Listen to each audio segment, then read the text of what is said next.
इसमें कोई संदेह नहीं है कि जलवायु परिवर्तन के दुष्परिणाम सबसे अधिक भावी पीढ़ी को भुगतने पड़ेंगे और आने वाले वर्षों में भारत समेत अमेरिका, कनाडा, जापान, न्यूजीलैंड, रूस और ब्रिटेन जैसे सभी विकसित देशों की अर्थव्यवस्थाएं जलवायु परिवर्तन के असर से अछूती नहीं रहेंगी। पृथ्वी पर 1.5 डिग्री सेल्सियस के हिसाब से बढ़ता तापमान विभिन्न देशों की अर्थव्यवस्थाओं के साथ साथ मानव के अस्तित्व पर भी खतरा उत्पन्न करेगा। इसके अतिरिक्त पिछली सदी से अब तक समुद्र के जल स्तर में भी लगभग 8 इंच की बढ़ोतरी दर्ज की गई है। एक आंकड़े के अनुसार भारत को जलवायु परिवर्तन के कारण हुई प्राकृतिक आपदाओं से पिछले 10 वर्षों के बीच लगभग 8,000 करोड़ डॉलर से भी अधिक की आर्थिक क्षति का सामना करना पड़ा है। यदि पूरी दुनिया की बात की जाए तो इसी समयावधि में तकरीबन 3 लाख करोड़ डॉलर की क्षति हुई। हम सभी जानते हैं कि जलवायु परिवर्तन को प्रभावित करने में प्राकृतिक और मानवीय गतिविधियां शामिल हैं। एक तरफ प्राकृतिक गतिविधियों के अंतर्गत महाद्वीपों के खिसकने से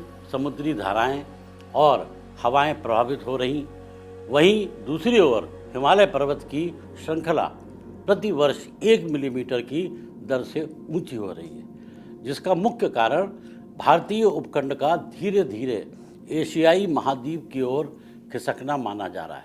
दूसरी तरफ मानवीय गतिविधियां शहरीकरण और औद्योगिक क्रांति की ओर ले तो जा रही हैं, लेकिन मुंबई, कलकत्ता, दिल्ली, चेन्नई जैसे महानगरों में उनकी क्षमता से कई गुना अधिक आबादी निवास कर रही है, जिससे शहरों के संसाधनों का असीमित दोहन हो रहा है। जैसे जैसे शहर बढ़ रहे हैं वहाँ पर उपलब्ध भूभाग दिन प्रतिदिन ऊंची ऊंची इमारतों से ढकता जा रहा है, जिससे उस स्थान की जल संवर्धन क्षमता कम हो रही है और बारिश के पानी से प्राप्त होने वाली शीतलता में भी कमी आई है, जिससे वहाँ के पर्यावरण तथा जलवायु पर निरंतर प्रभाव पड़ रहा है।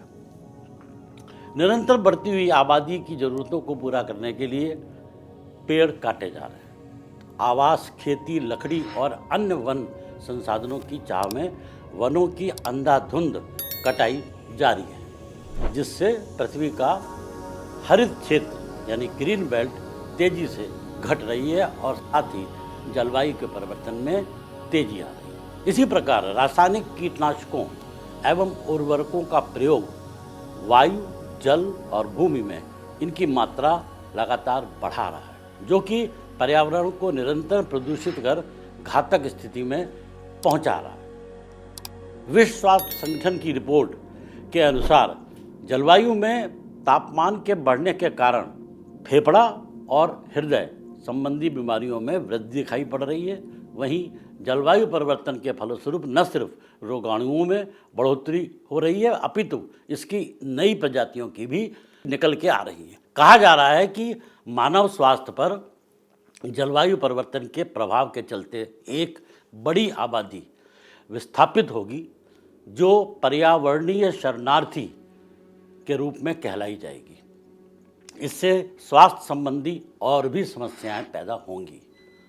हम प्रत्यक्ष रूप से देख पाए तो न देख पाएं, लेकिन जलवायु परिवर्तन ने पूरी दुनिया के तेवर और कलेवर बदल कर रख दिया। कहीं तपती गर्मी का प्रहार तो कहीं देश के कई हिस्सों में बेइंतहा बारिश और बाढ़ से तबाही का सामना, तो कई हिस्से सूखे से भी प्रभावित हैं। अचानक बाढ़ से हादसे हो रहे हैं तो सूखे से फसलें बर्बाद हो रही हैं। टिड्डी दलों के हमले, गर्मी से बढ़ रहे मच्छर, कॉकरोच ही नहीं सांपों की भी तादाद में इजाफा हुआ है। हम समय को पीछे नहीं लौटा सकते, लेकिन हम वह पीढ़ी हैं जो बदलाव ला सकते हैं। ज़रूरत है प्रदूषित नदियों को साफ करने की, तालाबों और झीलों का पुनर्निर्माण करने की, अपने गांव और शहरों को पानीदार बनाएं, वर्षा जल को बर्बाद न होने दें, उसका संचयन करें। हम वह पीढ़ी हैं जो जल, जीवन, जमीन और जंगल को वापस उनका हक दिला सकते हैं। पेड़ों को काटने के बजाय रोपें, मिट्टी के कटाव को घास पौधे लगाकर रोकें और ज़मीन को रेगिस्तान में तब्दील ना होने दें। जंगलों को खेती के लिए, सड़कों के लिए, खनन के लिए कटने से बचाएं, प्रजातियों को खत्म होने से बचाएं। वर्ल्ड वेदर एट्रीब्यूशन ग्रुप के एक नए अध्ययन के अनुसार जलवायु परिवर्तन ने इस वर्ष पूरे एशिया में अनुभव की गई हीट वेव की तीव्रता को काफ़ी बढ़ा दिया था। अध्ययन ने साफ किया है कि इस अवधि में रिकॉर्ड तोड़ तापमान ने अरबों लोगों को प्रभावित किया। मानव जनित जलवायु परिवर्तन ने इन गर्मी की घटनाओं की आवृत्ति और तीव्रता को बढ़ाने में प्रमुख भूमिका निभाई। भारत में हम सभी ने इस वर्ष अप्रैल गर्मी के तीव्रतम मौसम का अनुभव किया।